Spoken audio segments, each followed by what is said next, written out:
a nossa regra de fé e prática, é a nossa confissão de fé.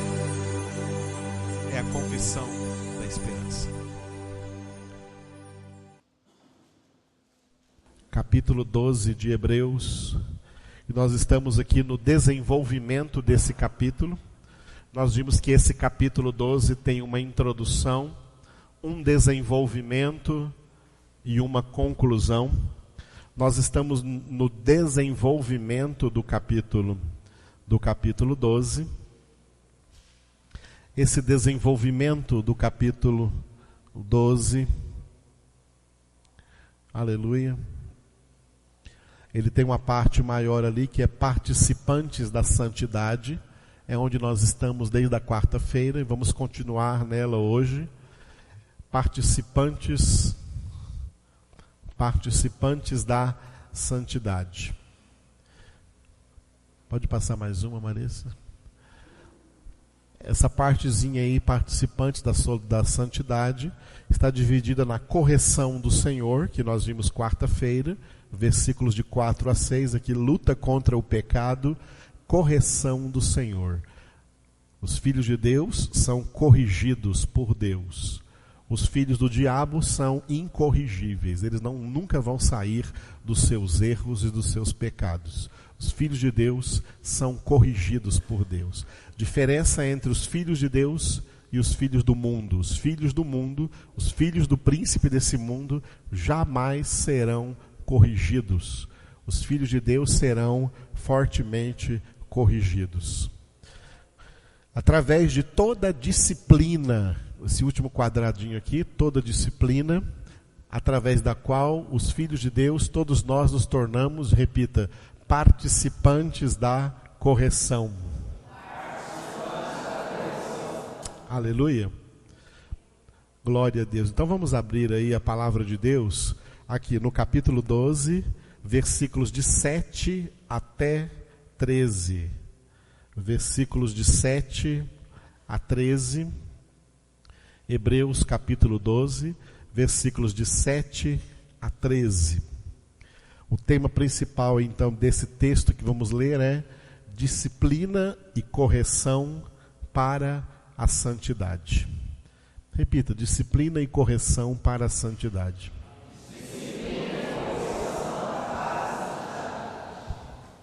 Sem disciplina, sem correção, ninguém vai chegar à santidade e aí não verá o Senhor. Os que vão para o céu, os que estão destinados, ou melhor dizendo, predestinados para a glória, são disciplinados e corrigidos. Aleluia. Muito bem. Vamos ler juntos todo esse texto aqui, que nós vamos ficar nesse texto somente hoje à noite, do versículo 7 até o versículo 13. Leiam comigo. É para a disciplina que perseverais. Deus vos trata como filhos. Pois que filho há que o pai não corrige? Mas se estais sem correção, de que todos se têm tornado participantes, logo sois bastardos e não filhos. Além disso, tínhamos os nossos pais, segundo a carne, que nos corrigiam, e os respeitávamos. Não havemos de estar em muito maior submissão ao Pai espiritual, e então viveremos? Pois eles nos corrigiam por pouco tempo, segundo melhor lhes parecia. Deus, porém, nos disciplina para aproveitamento, a fim de sermos participantes da sua santidade. Toda disciplina, com efeito, no momento, não parece ser motivo de alegria, mas de tristeza. Ao depois, entretanto, produz fruto pacífico aos que têm sido por ela exercitados, fruto de justiça. Por isso, restabelecei as mãos descaídas e os joelhos trôpegos, e fazei caminhos retos para os pés, para que se não extravie o que é manco, antes seja curado. Aleluia. O tema, então, desse texto todo que nós lemos e que vamos meditar hoje é este: disciplina e correção para a santidade. A palavra santidade aparece no versículo 10, quando diz, comparando a correção dos pais terrenos com o nosso Pai Celestial, que, pois eles, nossos pais terrenos, pois eles nos corrigiam por pouco tempo, segundo melhor lhes parecia. Deus, porém, nos disciplina para aproveitamento, a fim de sermos participantes da sua santidade. Repitam vocês.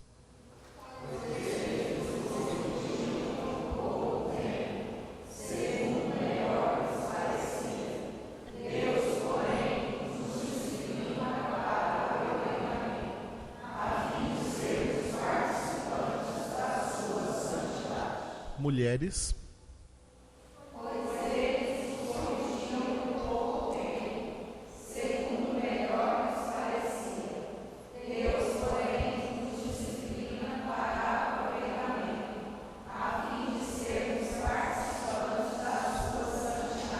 Só os homens aí agora.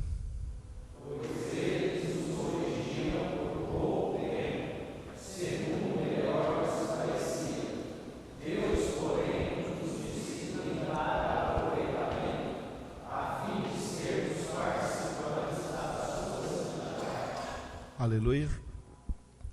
Qual é o propósito de Deus na nossa santificação, que envolve a nossa correção e recebermos do Senhor a disciplina? É que nós sejamos participantes da sua santidade. O que significa ser participantes? Participantes significa receber uma parte. Receber uma parte da santidade de Deus. Nós jamais seremos santos como Deus é santo. A santidade de Deus é muito grande, é muito profunda. A santidade de Deus é eterna. Nunca chegaremos a ser santos como Deus é santo, porque nós temos no nosso histórico uma coisa que Deus não tem no histórico dele. Nós temos no nosso histórico Romanos 3:23. Nós fazemos parte dessa humanidade pecadora. Todos pecaram e destituídos foram da glória de Deus ou carecem da glória de Deus. Todos nós pecamos. Deus jamais pecou. Deus é impecável. Deus é perfeito. Deus é e sempre foi e sempre será completamente santo. A santidade de Deus é uma qualidade de Deus que a gente chama de atributo comunicável. Deus tem atributos incomunicáveis e atributos comunicáveis. Os atributos incomunicáveis de Deus são aquelas qualidades de Deus que são exclusivas dele, que ele não quer, nunca teve esse plano, e escute bem essa frase, hein? Nem pode. Tem coisas que Deus não pode. Uma das coisas que Deus não pode comunicar para ninguém nenhum dos seus atributos incomunicáveis, suas qualidades incomunicáveis. Por exemplo, algumas delas são a sua onipresença, a sua onisciência e a sua onipotência. A sua soberania. Só Deus é soberano. Deus não comunica essa soberania para ninguém. Só Deus é onipresente. Nenhuma criatura mais é onipresente. Nenhuma das criações de Deus é onipresente. Cada criação de Deus, os anjos, os homens, os animais, toda a criação de Deus são seres ou coisas que estão presentes em um só lugar. Mas Deus não, Deus é onipresente. Essa onipresença, Deus não comunica a nenhuma criatura. Para essa criatura ficar igual Deus, aí estando presente em tudo quanto é lugar. Impossível. Só Deus continua sendo onipresente. Então, esses são atributos ou qualidades que Deus não comunica a ninguém, porque são exclusivas dele, é o que fazem dele ser o que ele é. Ele é Deus, só ele é Deus. Aleluia? Portanto, Deus, como Deus, tem qualidades que ele não quer comunicar, não quer transmitir e nem pode. Como Deus, nem sendo Deus, ele não pode transmitir, não tem este poder de transmitir nenhuma dessas qualidades a nenhuma de suas criaturas. Aleluia? Entendeu bem isso? Não era esse o plano de Deus. Mas Deus, além dessas qualidades exclusivas dele, Deus tem qualidades que são chamados de atributos comunicáveis. Ou seja, qualidades que Deus tanto pode como quer. É propósito dele transmitir, comunicar para seus filhos, para aqueles aos quais predestinou para a vida eterna, comunicar essas qualidades. 9 dessas qualidades são descritas nas 9 características do fruto do Espírito de Gálatas 5, 22, 23. Onde está escrito: o fruto do Espírito é amor, alegria, paz, longanimidade, bondade, benignidade, fidelidade, mansidão e domínio próprio. Cada uma dessas 9 características são atributos de Deus. Atributos que Deus comunica. Ele quer comunicar, ele quer transmitir para todos os seus filhos, para que eles se tornem também participantes da sua santidade. A santidade de Deus também é um atributo comunicável. É uma qualidade que Deus quer comunicar aos seus filhos, para que todos os seus filhos sejam, como diz aí o versículo 10, participantes da sua santidade. Se a santidade de Deus, assim como o amor de Deus, a paz de Deus, a alegria de Deus, a longanimidade de Deus, a bondade, a benignidade, a fidelidade, a mansidão, o domínio próprio de Deus, se essas qualidades de Deus fazem parte da própria essência de Deus, ao comunicá-las para nós, nós nos tornamos também participantes da natureza divina.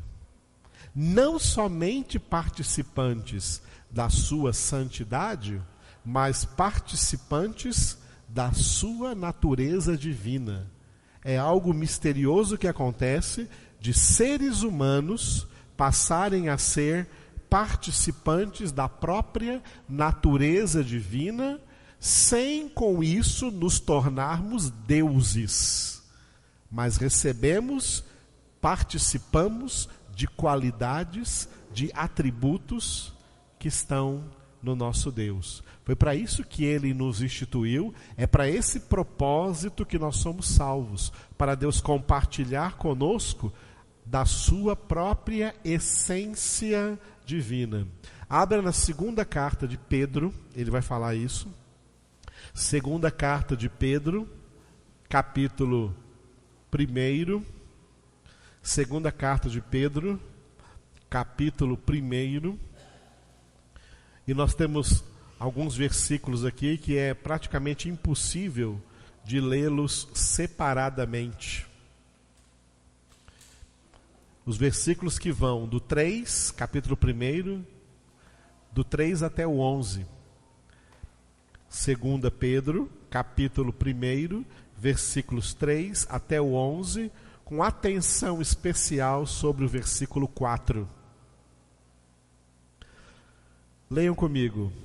Visto como, pelo seu poder, divino poder, nos têm sido doadas todas as coisas que conduzem à vida e à piedade, pelo conhecimento completo daquele que nos chamou para a sua própria glória e virtude, pelas quais nos têm sido doadas as suas preciosas e muito grandes promessas, para que por elas vos torneis coparticipantes da natureza divina, livrando-vos da corrupção das paixões que há no mundo. Por isso mesmo vós, reunindo toda a vossa diligência, associai com a vossa fé a virtude, com a virtude o conhecimento, com o conhecimento o domínio próprio, com o domínio próprio a perseverança, com a perseverança a piedade, com a piedade a fraternidade, com a fraternidade o amor. Porque estas coisas, existindo em vós e em vós aumentando, fazem com que não sejais nem inativos, nem infrutuosos no pleno conhecimento de nosso Senhor Jesus Cristo. Pois aquele a quem estas coisas não estão presentes é cego, vendo só o que está perto, esquecido da purificação dos seus pecados de outrora. Por isso, irmãos, procurai com diligência cada vez maior confirmar a vossa vocação e eleição, porquanto, procedendo assim, não tropeçareis em tempo algum, pois desta maneira é que vos será amplamente suprida a entrada no reino eterno de nosso Senhor e Salvador Jesus Cristo. Esses versículos do 3 ao 11 têm sempre que ser lidos juntos, porque eles trazem uma conotação muito grande dentro do que é a santificação. Mas eu gostaria que vocês lessem novamente somente o versículo 4. Vocês.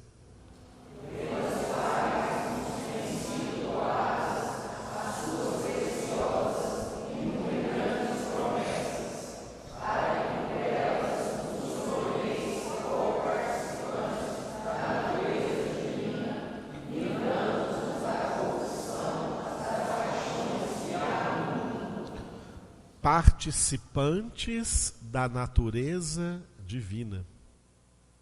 Hebreus 12:10 diz: participantes da sua santidade. O apóstolo Pedro faz uma afirmação mais profunda. Ser participantes da santidade de Deus é ser participantes da sua própria natureza divina. Amados, é isso que nós precisamos entender, mas que o Espírito de Deus só revela aos eleitos de Deus. Na mente dos que não são eleitos, sempre vai ter uma confusão, eles não entendem como isso pode acontecer.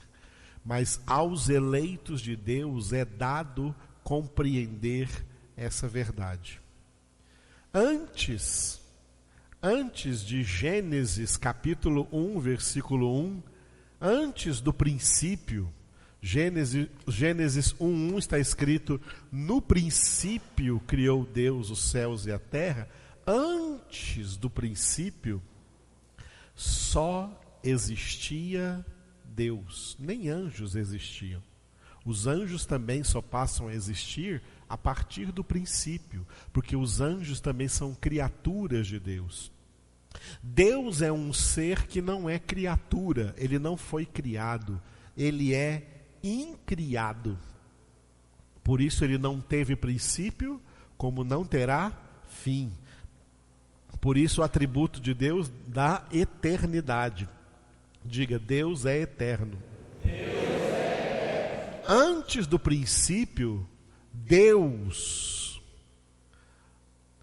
dispôs no seu coração, nasceu no coração de Deus, na mente de Deus, na inteligência de Deus, tá?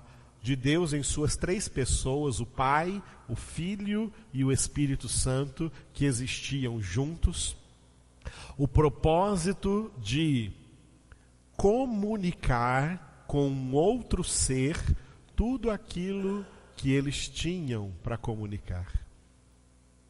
Tudo aquilo que eles não queriam guardar somente para eles. O Pai, o Filho e o Espírito Santo não queriam guardar essas coisas boas, essas coisas bonitas, somente para eles. As três pessoas da Trindade, formando um único Deus, eles elaboraram o propósito: vamos criar um ser para transmitir para esse ser essas nossas qualidades transmissíveis, essas nossas qualidades comunicáveis, transmitir para eles a nossa santidade, transmitir para eles o nosso amor, transmitir para eles a nossa alegria, transmitir para eles coisas da nossa essência divina, sem fazer deles deuses, mas fazer deles participantes também da nossa divindade. Olha, o plano de Deus de criar tudo, de criar a humanidade, era esse. Esse era o propósito inicial de Deus.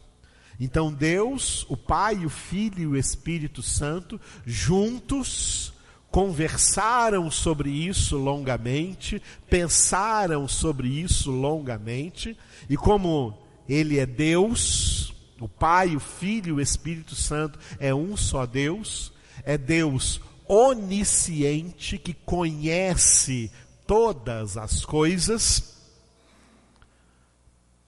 Deus soube muito antes que esse homem, esse ser que ele ia criar, a sua imagem e semelhança, com o propósito de transmitir a ele tudo que ele tinha de bom, para que esse homem fosse participante da sua santidade e participante da sua essência divina. Deus entendeu que por mais perfeito que ele criasse esse homem, porque foi assim que Deus criou, o homem ia pecar. O pecado do homem era algo inevitável. O pecado ia acontecer. Deus ficou sabendo disso antes da fundação do mundo. Quando nós falamos sobre isso, tem sempre alguém que pergunta: então por que Deus criou o homem se ele sabia que o homem ia pecar? Porque se Deus não criasse o homem porque esse homem ia pecar, se Deus decidisse não criar o homem, ficaria estabelecido na eternidade que o pecado é maior do que Deus.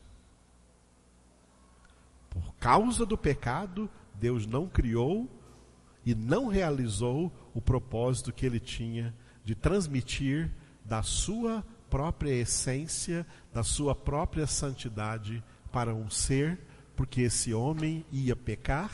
Então, por causa do pecado, Deus não criou.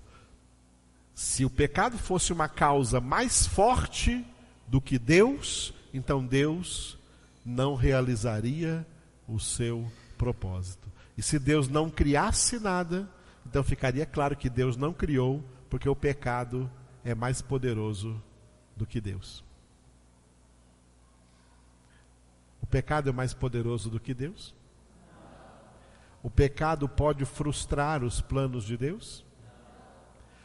Jó orou inspirado assim, Jó 42:2: bem sei que tudo podes, e nenhum dos teus planos pode ser frustrado. O homem vai pecar. Então que Deus fez? Elaborou dentro da sua justiça o plano da salvação. Nenhum homem pode sair do pecado, do estado do pecado, pela sua própria força. Então, o que Deus decidiu? Deus decidiu, consultando apenas o que Paulo chamou em Efésios, capítulo 1, versículo 11, de o conselho da sua vontade, consultando apenas o conselho da sua vontade, Deus decidiu: eu vou criar toda a humanidade, mas antes de criar toda a humanidade, eu vou escolher dentre eles aqueles que eu quiser, e eu mesmo vou tirá-los do estado de pecado e dar a eles uma graça, um dom, um presente chamado salvação, e só para esses eu vou comunicar a minha essência divina. A salvação é dentro da doutrina da eleição, da escolha de Deus e da predestinação, os que são predestinados para a glória. Pastor, e os outros? Os outros são predestinados para experimentar o salário do pecado, porque o salário do pecado é a morte. São condenados pela justiça de Deus, porque o pecado aciona a justiça de Deus, e a justiça de Deus é a condenação do pecador. O pecador é condenado, e só é salvo dessa condenação aqueles que Deus predestinou para a glória, e Ele fez tudo isso antes da fundação do mundo. Eu não quero iludir vocês, não, eu quero dizer a verdade. Porque as igrejas têm sido iludidas com falsas pregações. Nunca na história da humanidade Deus salvou a humanidade inteira. Pelo contrário, sempre na história da humanidade, poucas pessoas foram sendo salvas, poucas em relação aos muitos condenados. Os condenados são a maioria, os salvos são a minoria. Sempre foi assim. A mente de Deus não é como a mente do homem. Por isso Deus disse em Isaías, capítulo 55, versículo 8, olha, os meus pensamentos não são os vossos, nem os meus caminhos são os vossos caminhos. Mas tanto quanto os céus são mais altos do que a terra, assim são os meus caminhos mais altos do que os vossos caminhos, e os meus pensamentos mais altos do que os vossos pensamentos. Os pensamentos do homem veem, enxergam vantagem em número, enxergam vantagem em quantidade.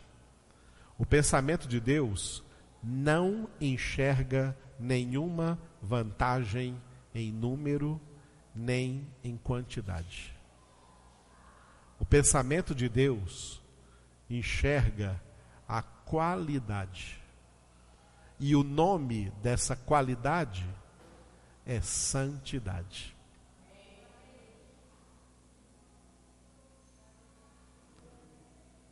Por isso, o rei Asa recebeu uma palavra de Deus do profeta Hanani, que disse para ele lá no livro das Crônicas, segundo livro das Crônicas, se não me engano, capítulo 16, versículo 9, que os olhos de Deus passam por toda a terra para mostrar-se forte, não para com todo mundo, mas para com aquele cujo coração é totalmente dele, cujo coração é íntegro para com ele.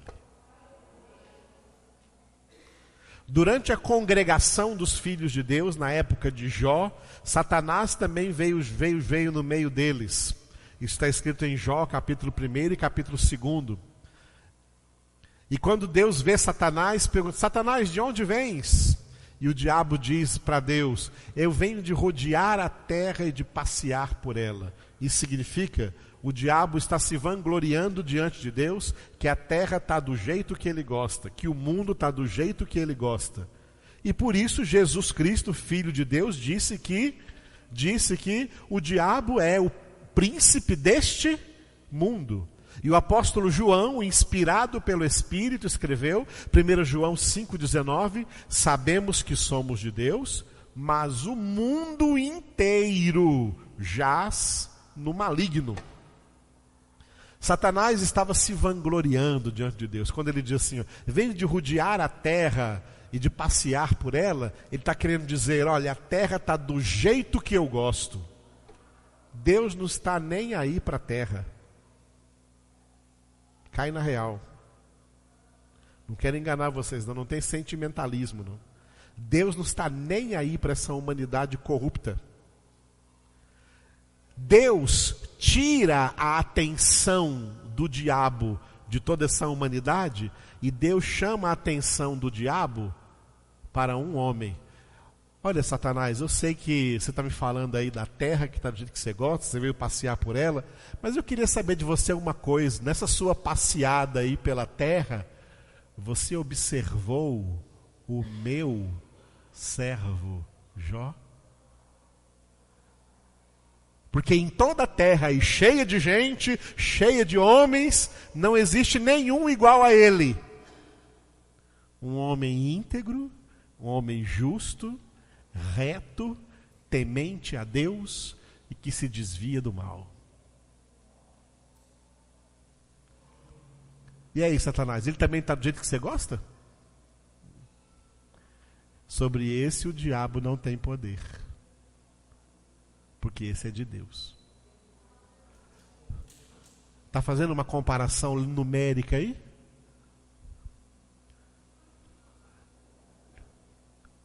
Os homens que pensam que é por número, estão enganados.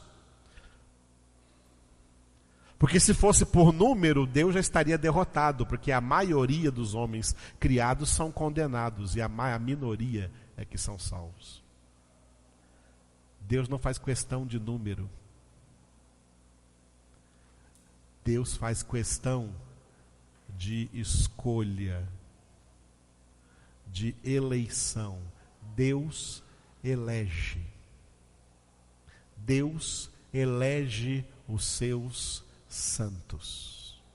Foi por isso que Jesus disse em Mateus 22:14 que muitos são chamados, mas poucos os escolhidos.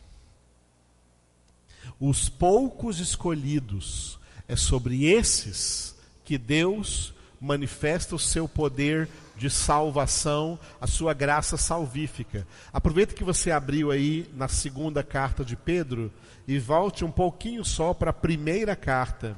Primeira carta de Pedro. Primeira carta de Pedro, capítulo 1, versículo 2.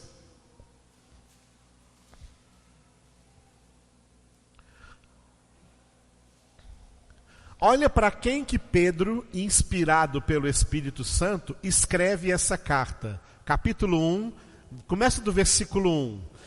Pedro se apresenta assim, ó. 1 Pedro, capítulo 1, versículo 1.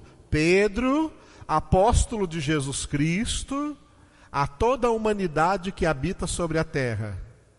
Tá certo? Aos eleitos que são forasteiros da dispersão no Ponto, Galácia, Capadócia, Ásia e Bitínia. E agora não é mais Pedro escrevendo, agora é Jesus Cristo escrevendo aos eleitos que estão espalhados aí.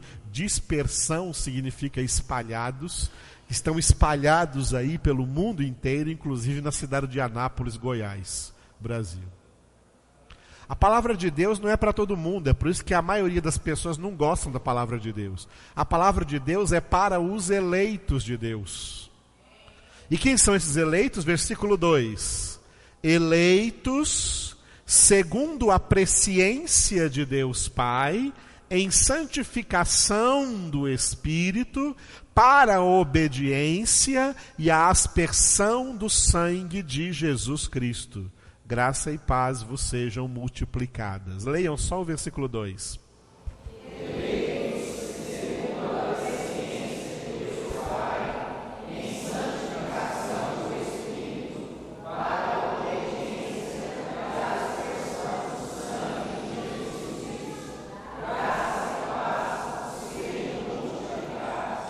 Você percebeu que esse versículo 2, as três pessoas da Trindade são citadas?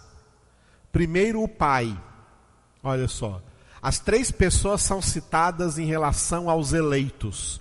Eleitos, repita só essa frase. Segundo a presciência de Deus Pai. O que é presciência? Presciência é conhecimento prévio, conhecimento posterior, ou conhecimento anterior, conhecer antes. Deus, na sua onisciência, ele tem a capacidade de conhecer as coisas antes.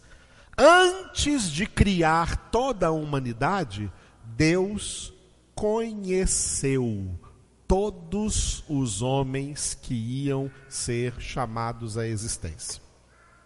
Deus ia conhecer, Deus já conheceu todos antes da criação. Antes de Gênesis capítulo 1, versículo 1, Deus já conheceu profundamente todas as pessoas que iam ser concebidas, geradas e nascidas e que iam viver na terra. Entenderam? Deus conheceu já a nós, a mim, Edivaldo, a cada um de vocês. As crianças que estão nascendo hoje, Deus já conheceu, já as conheceu. As que vão nascer o ano que vem, Deus já as conhece. As que vão nascer aí até o fim dos tempos, Deus já as conhece. As que vão nascer dentro da grande tribulação, Deus já as conhece. As que vão nascer durante o milênio, os 1000 anos depois da grande tribulação, no reino milenar de Cristo, na face da terra, Deus conhece todas essas pessoas. Deus as conhece e Deus é quem as chama à existência. E todas elas já são chamadas à existência com destino selado.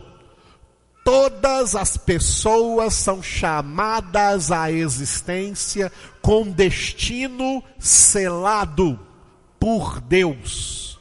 Tanto aquelas que são a maioria, cujo destino já está selado para a condenação, como os eleitos cujo destino está selado para a eterna salvação.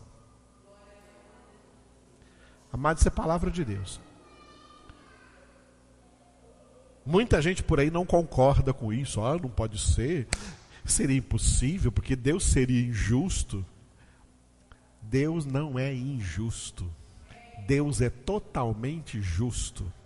E se Deus não salvasse ninguém, aí então é que ele seria ainda mais justo. Nós temos que dizer que Deus é tão misericordioso que ainda encontrou na sua misericórdia uma maneira, um único caminho de salvar aqueles poucos escolhidos que ele elegeu antes da fundação do mundo, para serem santos e irrepreensíveis diante de seus olhos. Quem não é eleito de Deus nunca vai compreender essa doutrina. Sempre vai discordar.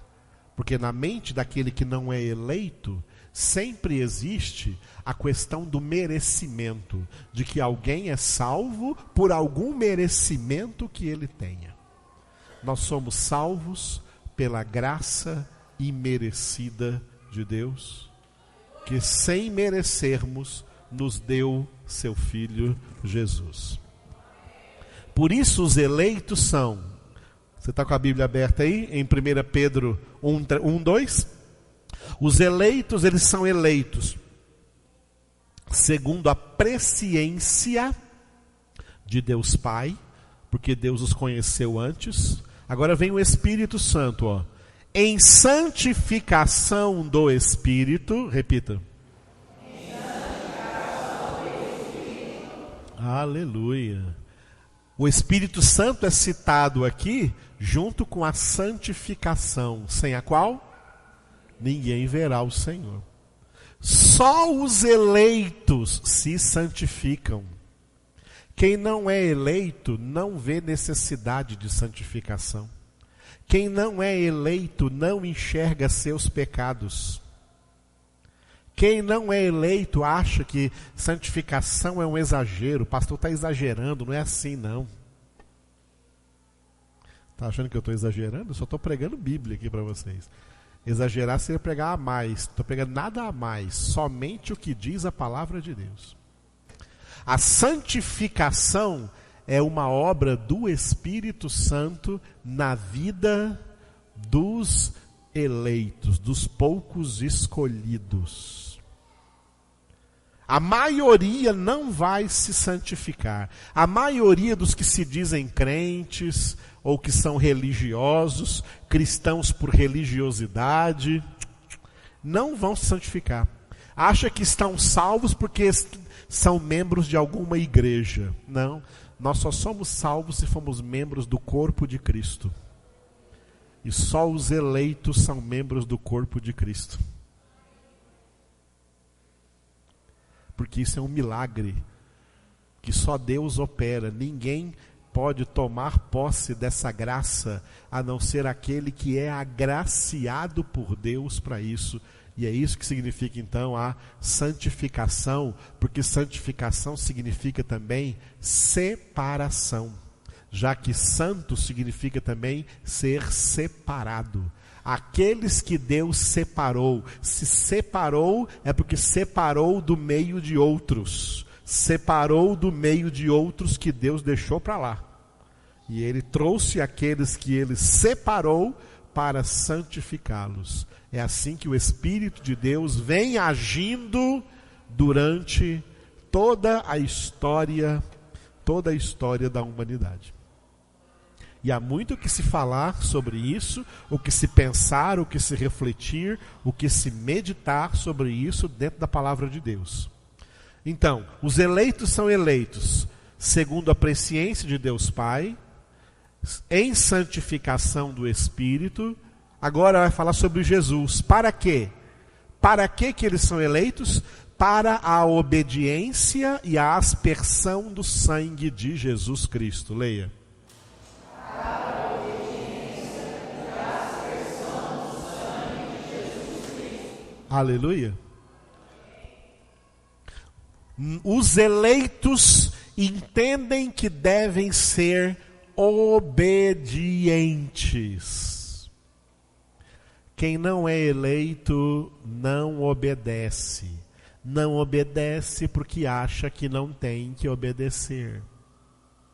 Não obedece porque acha a sua vontade melhor do que a de Deus. Porque acha os seus planos melhores do que os de Deus.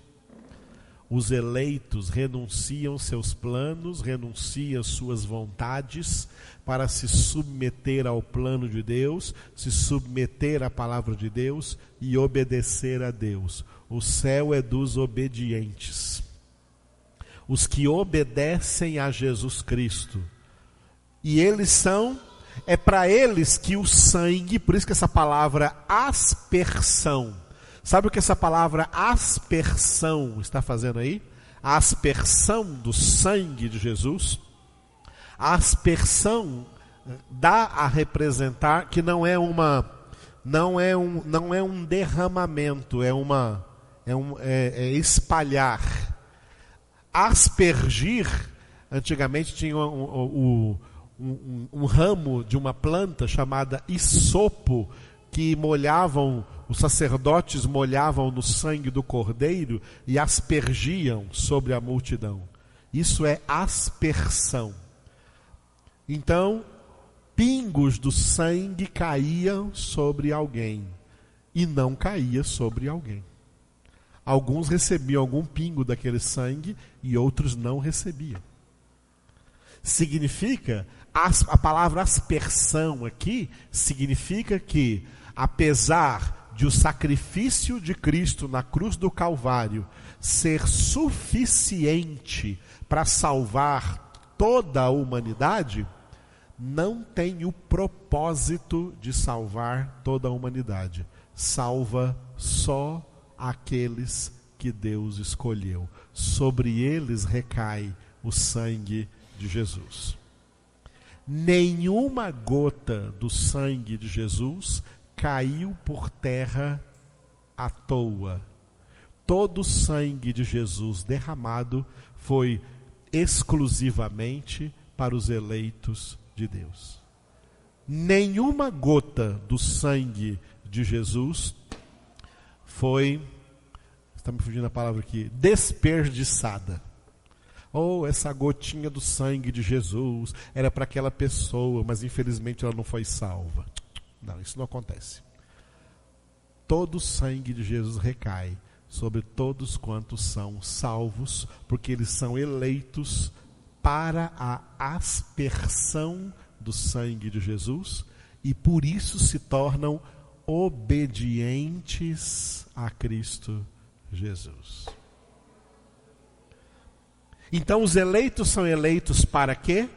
3 coisas. Repita comigo. Eleitos segundo a presciência de Deus Pai. Segundo, em santificação do Espírito. Terceiro, para a obediência e a aspersão do sangue de Jesus Cristo.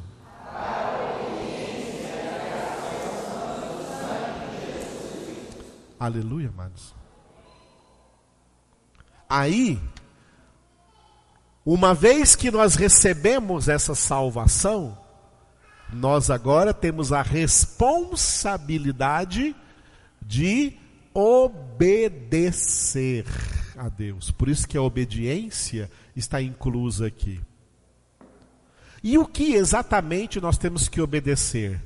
Muitas coisas temos que obedecer.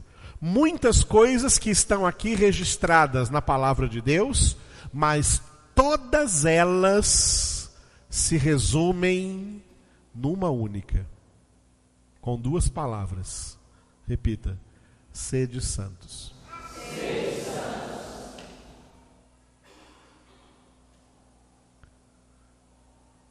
É por isso que Jesus disse: nem todo o que me diz Senhor, Senhor, entrará no reino dos céus, mas o que faz a vontade do meu Pai que está nos céus. Ou seja, o que obedece à vontade do Pai. E a vontade do Pai foi estabelecida, expressa na sua palavra. Aquele que obedece à palavra de Deus. Por isso, Jesus disse: aquele que ouve essas minhas palavras e as pratica, ou seja, e as obedece, é semelhante ao homem prudente que edificou a sua casa sobre a rocha. Isso é edificar sobre a rocha, é ouvir a palavra de Deus e praticá-la e obedecê-la. Isso é edificar sobre a rocha. As pessoas vão ter vida fácil? Não. Virão as chuvas, virão os ventos, virão as enchentes, darão com ímpeto contra essa casa. Ela vai ter aflições, vai ter tribulações, vai ter dificuldades, mas essa casa não vai cair, porque ela está firme, edificada sobre a rocha. Mas aqueles que ouvem essa palavra e não praticam e não obedecem, de nada lhes adiantou ouvir, porque eles são pessoas insensatas que estão edificando a sua casa, sua vida espiritual, sobre a areia, em solo instável. Acha que não tem que obedecer? Está ouvindo a palavra e acha que não tem que obedecer? Acha que é o pastor que está exagerando? Em toda a história da pregação da palavra de Deus, tanto o Antigo como o Novo Testamento, as pessoas culpavam os pregadores, matavam os profetas, mataram os apóstolos, pensando que a palavra que ele está pregando é deles. A palavra que nós pregamos não é nossa. A palavra que nós pregamos é de Deus. E quando as pessoas acham que é nossa palavra, elas se acham no direito de desobedecer. Não acredito no que o pastor está falando, não vou obedecer, não.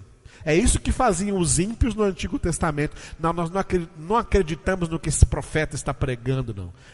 É isso que fizeram com os apóstolos. Não acreditamos no que esses tais apóstolos estão pregando, não. Só que o que eles estão pregando, e o que nós estamos pregando, e o que eu estou pregando para você aqui, não é palavra nossa, é palavra de Deus. Quem obedece, prova por essa obediência que é eleito de Deus. A única maneira de você provar que você é um eleito de Deus, porque você pode perguntar, pastor, como eu vou saber se eu sou eleito ou não? A única maneira de você provar se você é eleito de Deus é se você obedecer a palavra de Deus. E se não obedecer, você prova que é predestinado para a justa condenação. É pela obediência que os filhos de Deus são provados. Por que eu falei tudo isso aqui? Para chegar aqui, ó, disciplina e correção para a santidade. Acontece que obediência não é algo natural na nossa vida. Obediência é algo que nós só vamos praticar, se aprendermos. Se aprendermos. Aprender a obediência. A obediência não é natural, ela é adquirida. Ela é adquirida por aprendizado. Tem que ser ensinada. A obediência tem que ser ensinada. Ela não é natural. Naturalmente, nós temos por natureza, nós temos a inclinação para desobedecer. A desobediência é natural, é da nossa natureza. A obediência não é da nossa natureza. Por isso que a obediência nós temos que aprender. E aprendemos por meio dessa disciplina. Volte para Hebreus 12. Volte para Hebreus 12. E olha o que diz o versículo 7 que nós já lemos. É para disciplina que perseverais. Jesus disse, aquele que perseverar até o fim, esse será salvo. Perseverar em quê? Perseverar no aprendizado da obediência. Deus vos trata como filhos, pois que filho há que o pai não corrige? Que filho há que o pai diz assim, olha filho, fica do jeito que você quiser, seja quem você quiser, a escolha é sua. Hoje se fala muito isso por aí, a escolha é sua, tudo vai depender das suas escolhas. Não, senhor, a escolha não é sua, não. A ordem é de Deus. Não há escolha, a ordem, a determinação. Filho de Deus, obedece a Deus. E não obedece a Deus porque ele escolheu obedecer a Deus, não. Obedece a Deus porque ele foi escolhido por Deus para obedecer. Amém, queridos? E o versículo 8. Mas se estáis sem correção, de que todos se têm tornado participantes, logo sois bastardos e não filhos. Quem não tem correção, quem não aprende, quem não tem a desobediência corrigida, o que precisa ser corrigido na nossa natureza? O que precisa ser corrigido na nossa natureza? A capacidade natural e fácil que nós temos de desobedecer. Isso tem que ser corrigido. E se alguém a si mesmo se subtrai dessa correção, ele não é filho de Deus, é bastardo. São os filhos do diabo que estão vivendo no mundo como se não precisassem de correção, como se estivessem acima de toda correção. E não aceita que ninguém e nem Deus os corrija. E se ira contra todo aquele que o corrige. O livro de Provérbios que nós estamos lendo tem um versículo que diz: não corrija o ímpio, porque ele se voltará contra você. Corrija o justo, e será como óleo na sua cabeça. O justo recebe correção. O ímpio resiste à correção, porque ele não é filho de Deus, ele é bastardo. Os filhos de Deus, eles se tornam participantes da correção. Diga, participantes da correção. Aí o texto vem dar o exemplo dos pais terrenos, né? Além disso, versículo 9, tínhamos nossos pais, segundo a carne, que nos corrigiam e os respeitávamos.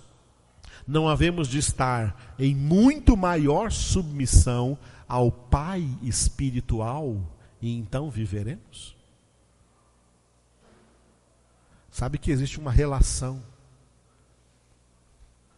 Existe uma relação. Muita gente não obedece a Deus porque os seus pais também não os ensinaram a obedecer em casa. Como foram rebeldes aos pais e saíram impunes disso, pensam que também sairão impunes por desobedecer a Deus. Não, Senhor. Desobedecer a Deus é morte. Desobedecer a Deus é morte. Obedecer a Deus é vida. Por isso, obedeçamos ao Pai espiritual e então viveremos. Aí o 10 que nós lemos, pois eles nos corrigiam, nossos pais terrenos, nos corrigiam por pouco tempo, segundo melhor lhes parecia. Deus, porém, nos disciplina para aproveitamento, a fim de sermos participantes da sua santidade, ou segundo disse Pedro, participantes da sua natureza divina. Por que vocês estão tão calados e sérios? Por causa do versículo 11. Porque toda disciplina, com efeito, no momento, não parece ser motivo de alegria, mas de tristeza. Ao depois, entretanto, produz fruto pacífico aos que têm sido por ela exercitados, fruto de justiça. Ser disciplinado, ser corrigido, no momento que isso acontece, parece um desgosto, algo que nós não gostamos. Aí parece que é um motivo para nos abatermos, é um motivo para nos entristecermos, é um motivo para descair o semblante. Deus perguntou para Caim: Caim, por que está decaído o teu semblante? Tem gente que não gosta da correção. Corrigiu, cai o semblante. Porque não quer obedecer. Porque não quer obedecer.